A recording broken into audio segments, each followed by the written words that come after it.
Vous avez probablement vu ma vidéo d'hier qui parlait de tweets et des camgirls, et j'avais fait aussi une vidéo avant qui parlait d'OnlyFans.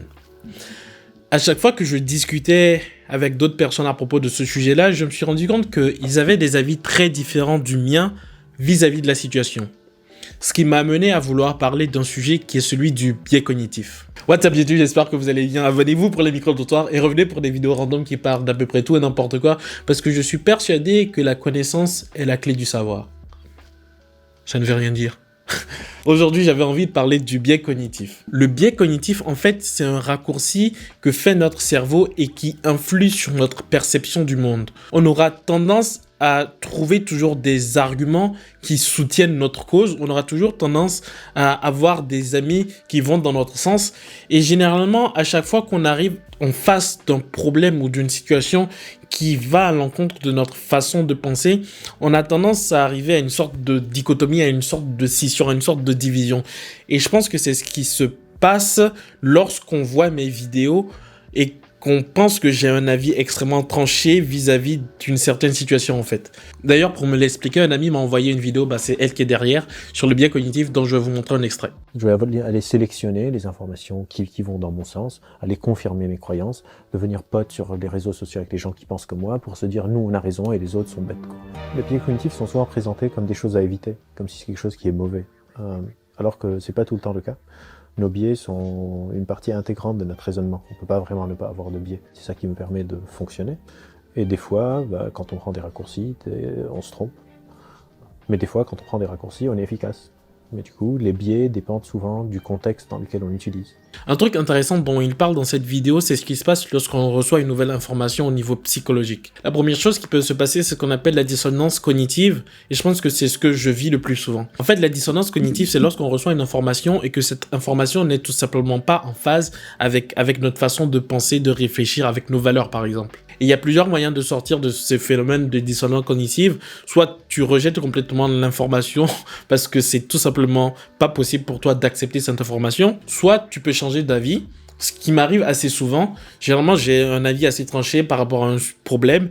Et en fait, juste quand on me donne une information, si l'information me semble logique, je ne vois absolument pas la raison pour laquelle je ne changerai pas d'avis. C'est pour ça que j'arrive à être très flexible vis-à-vis de plein de choses, même si je garde une opinion assez forte par rapport à certaines choses, parce qu'encore une fois, elles sont propres à mes valeurs. La deuxième chose qui peut se passer, c'est l'illusion de connaissance. Il y a un effet qui s'appelle l'effet Dunning-Kruger et qui dit que moins on a de connaissances dans un sujet, plus on pense avoir des connaissances par rapport à ce sujet. Et plus on a de connaissances dans un sujet, et moins on a tendance à croire qu'on a des connaissances dans ce sujet-là. Et je me dis que c'est très probablement ce qui s'est passé aujourd'hui, lorsqu'on m'a demandé pourquoi est-ce que j'étais en train de faire mes squats avec des chaussettes.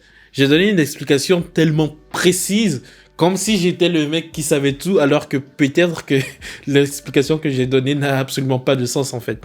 Et c'est ça l'illusion de connaissance. C'est possible que ce que j'ai dit ce soit vrai, mais c'est aussi très probable que ce que j'ai dit était une surestimation de ma connaissance en fait.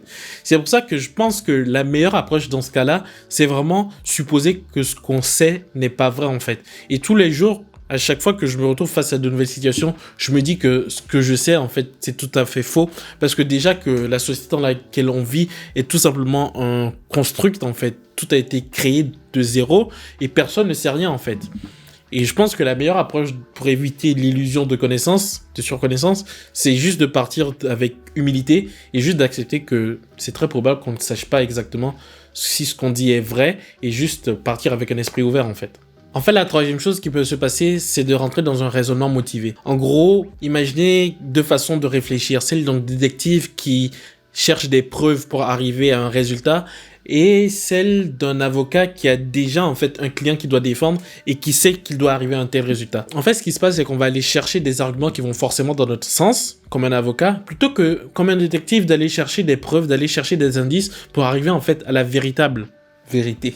Et c'est ça en fait le raisonnement motivé. Franchement la vidéo est extrêmement intéressante, je vais mettre un lien dans la vidéo pour que vous puissiez aller la regarder. Mais en tout cas ça m'a rappelé parce que à chaque fois j'essaie vraiment de garder un esprit ouvert, mais parfois je tombe dans des situations où c'est pas forcément facile.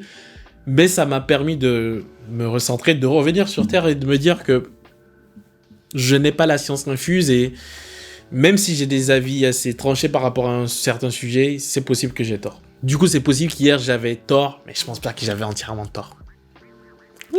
Bref, j'espère que cette vidéo vous aura été utile. Si vous avez regardé jusqu'ici, merci beaucoup, ça fait énormément plaisir. N'hésitez pas à lâcher un pouce bleu, ça aide énormément la chaîne.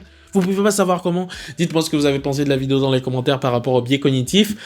Et je vais m'arrêter là. N'oubliez pas aussi de vous abonner et d'activer les notifications parce que je fais des vidéos tous les jours sur des sujets qui parlent de tout et n'importe quoi. Et le samedi, je vais faire des micro-trottoirs, je vais parler à des gens dans la rue pour savoir exactement comment ils pensent et parce que ça me permet de sortir de ma zone de confort et c'est important de le faire. Désolé, je parle assez vite parfois. Bref, si vous avez envie de voir ça, n'hésitez pas à vous abonner et à activer les notifications. Et du coup, on va se retrouver demain pour une nouvelle vidéo. Peace.